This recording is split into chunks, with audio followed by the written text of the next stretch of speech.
What do beaches, goats, and scenic highways have in common? Come along with me today and you'll find out as we do another backroad tripping adventure in Arkansas. Are you ready? You gotta be curious, you looked at the tile.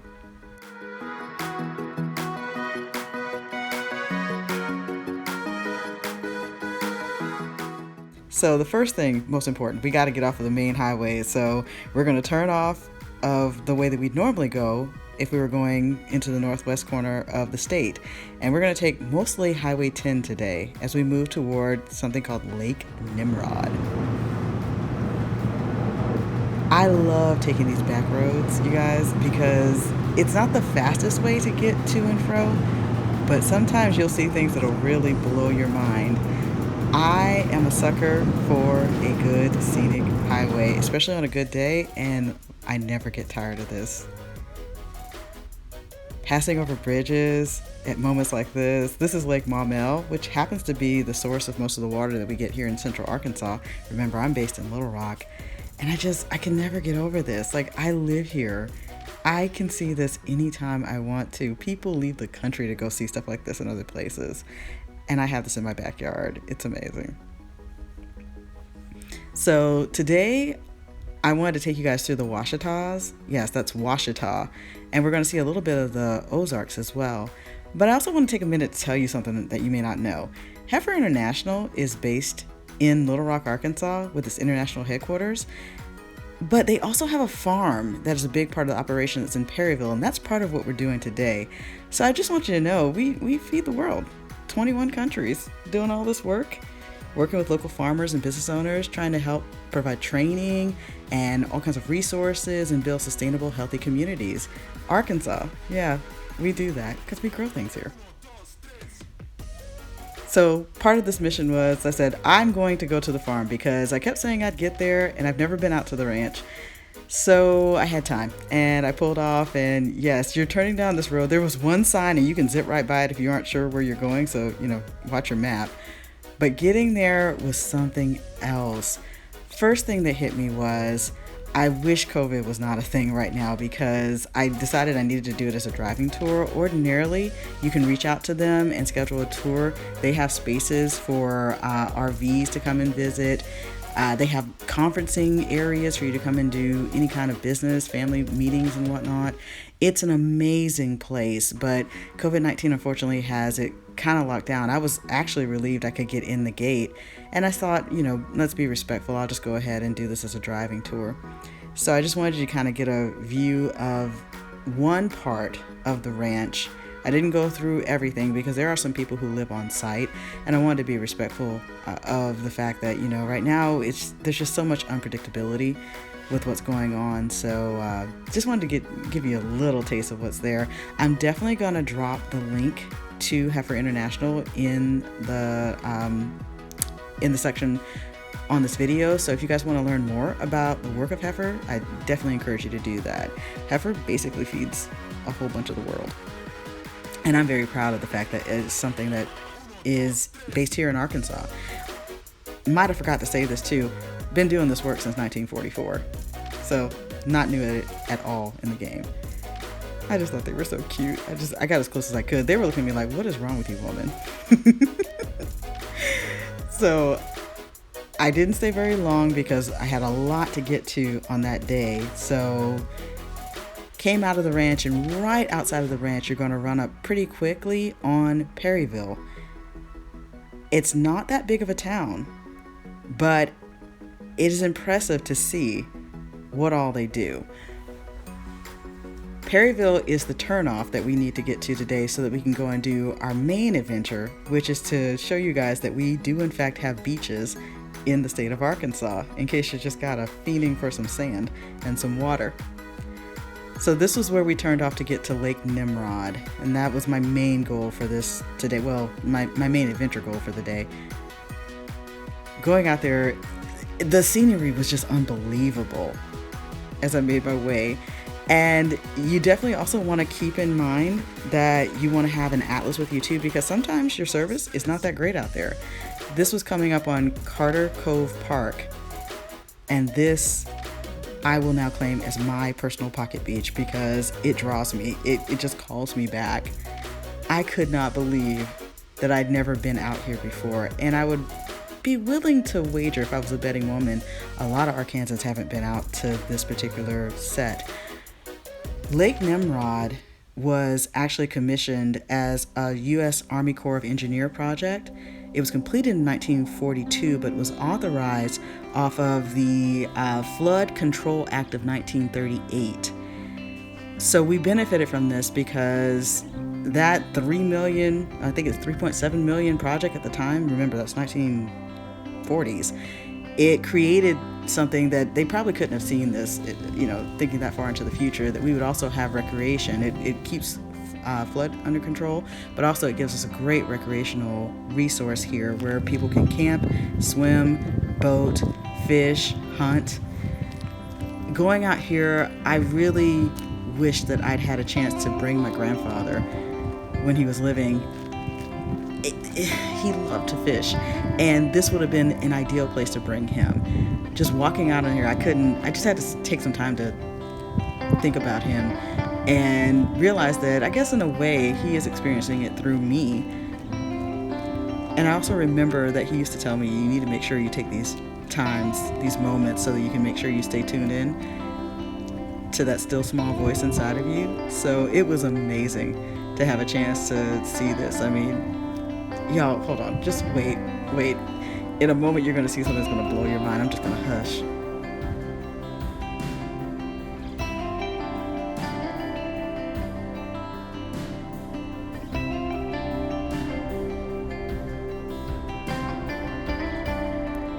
And I tell you, the thing is, with everything going on, it was amazing that I basically had this to myself. There were very few people. Everyone was kind, but they were definitely keeping their distance because they're, concerned about coronavirus and whatnot. But it did not take away from the beauty of the experience of being out here in nature. And I could drive right up to it. I love water. I love water, y'all. So I just couldn't get enough. I couldn't believe I was getting these shots while I was out there. And I had the benefit of it being fall in Arkansas, so the leaves were turning and it was just gorgeous. So I thought, all right, I'm all the way out here and my main goal was to see the beaches. And I said, well, let's see if we can pull into another one. What I noticed along the lake is that I call it pocket beaches because they're like little pockets so that you never have too many people crowded up on one particular area. And there's RV spaces there, and there are areas for you to bring your boats up and get them into the lake and go out on your own boat. So room to move your trailers around and everything. It was fantastic. The Army Corps of Engineers did a beautiful job when they put this together. So this was the second one that we stopped at, and these were not the only two that were available, but these were the only two that I actually had time for because I did have an appointment I had to make sure that I stayed on time for up in Fort Smith, which was the actual main reason I was taking this trip. But look at that. I mean, beaches in Arkansas. I didn't have to drive like 18 or 20 hours to get to Florida to experience this, or 10 or 11 to get down to Galveston. It took my breath away. I just loved everything about it. And again, there were very few people who were out here. I think there was a couple with a dog, and they were not disturbed, and I wasn't disturbed either.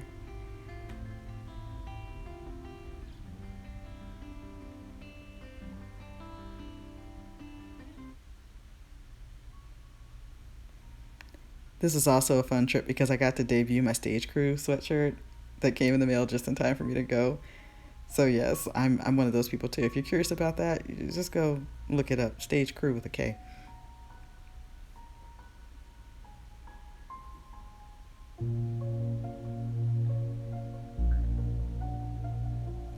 Since I was all the way out there, I decided I needed to go check out something else I saw on a sign. I'd read before I started the trip that there was a dam that was put up that created all this, and it's called Nimrod Dam. And I mean, damn, when I got there, I was like a kid in a candy store. The sheer scale of this project overwhelmed me when I pulled up. And again, there were very few people who were there. So I had my mask, of course, because, that's what we do now. But for the most part, you had plenty of room to go ahead and spread out. And it was majestic. The experience was truly majestic to see this.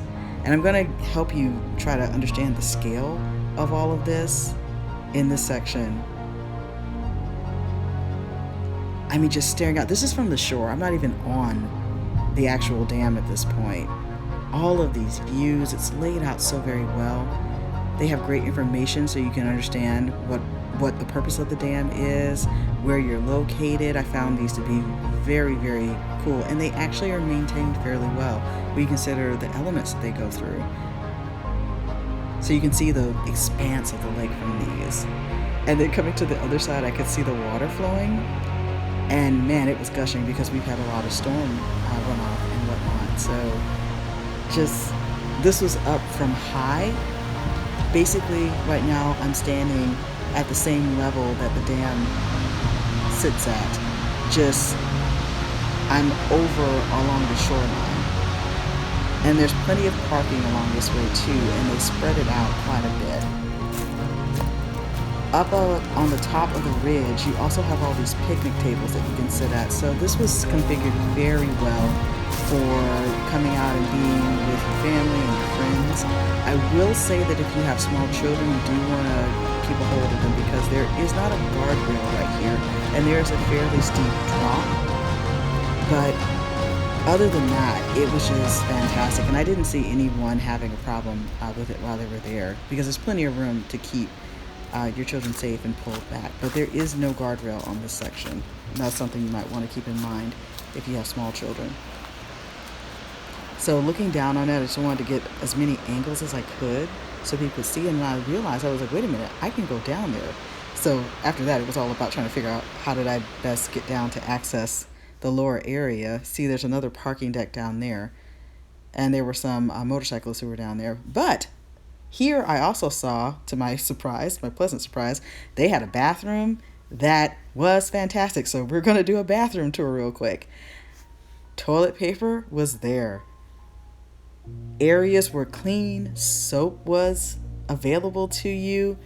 And I love it when they have the push action situations instead of the cranks or the automatic ones in here. So this bathroom got my thumbs of approval.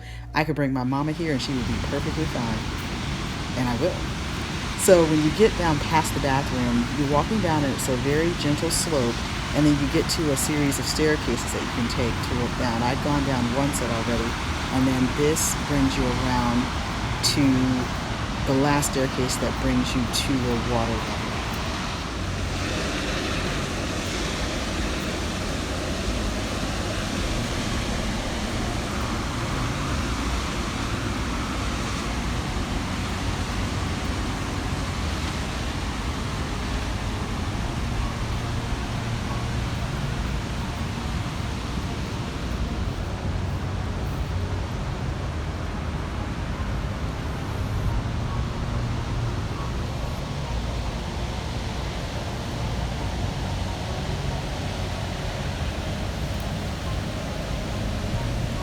Here's the first time you can kind of get an idea of the scale of this.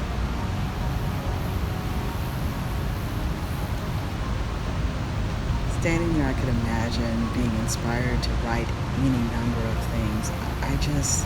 I was truly overwhelmed with the serenity of the moment.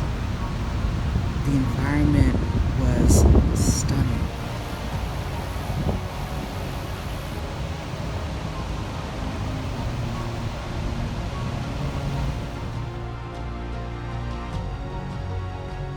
I did decide that I'd spent enough time down there and I had to keep going, so I said we're not coming this far and not walking out onto the dam.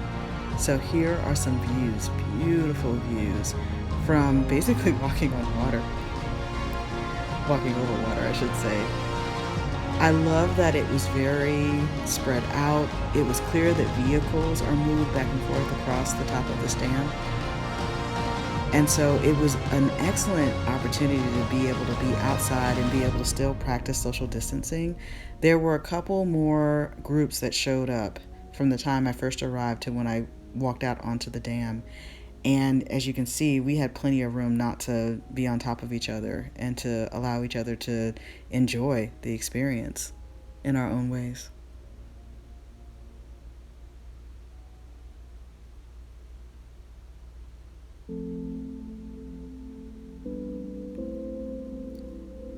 I truly could have stayed here for a whole day. I can see how people would be drawn to want to camp here. But I also knew that I had to keep going. But just looking one last time to soak it all in, I just couldn't resist.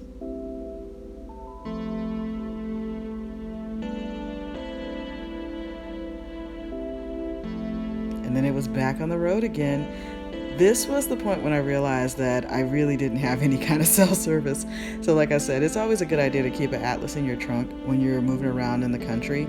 You just don't know. It might just be your cell phone carrier.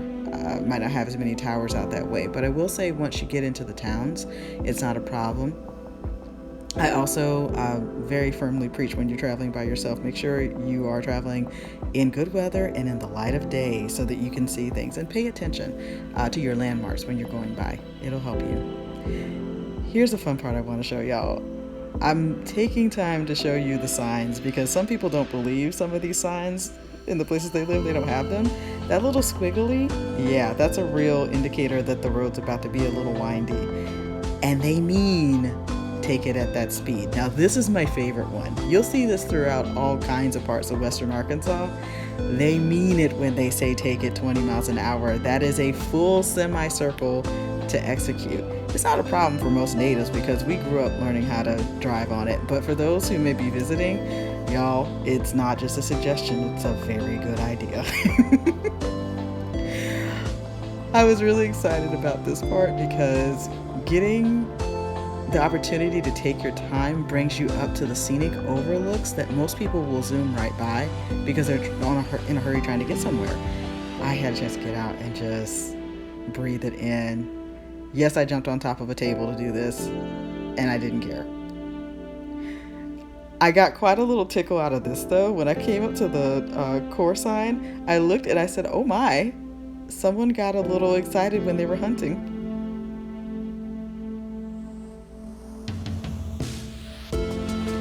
Always keep an eye out for these kinds of signs that lets you know that there's a picnic area coming up where you can pull over and take a break.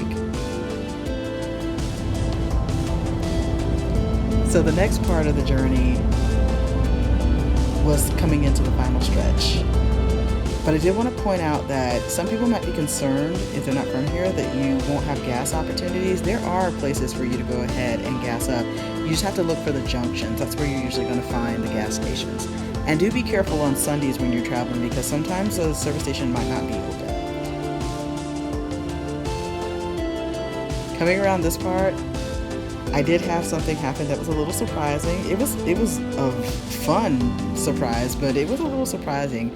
Right now I'm coming up on the Ozarks. We've been in the Ouachitas. Coming up to the west of Russellville, which is where our nuclear plant is, there's actually an evacuation route that comes out this way when it says nuclear evacuation route. So never fear, just know we're prepared for those things.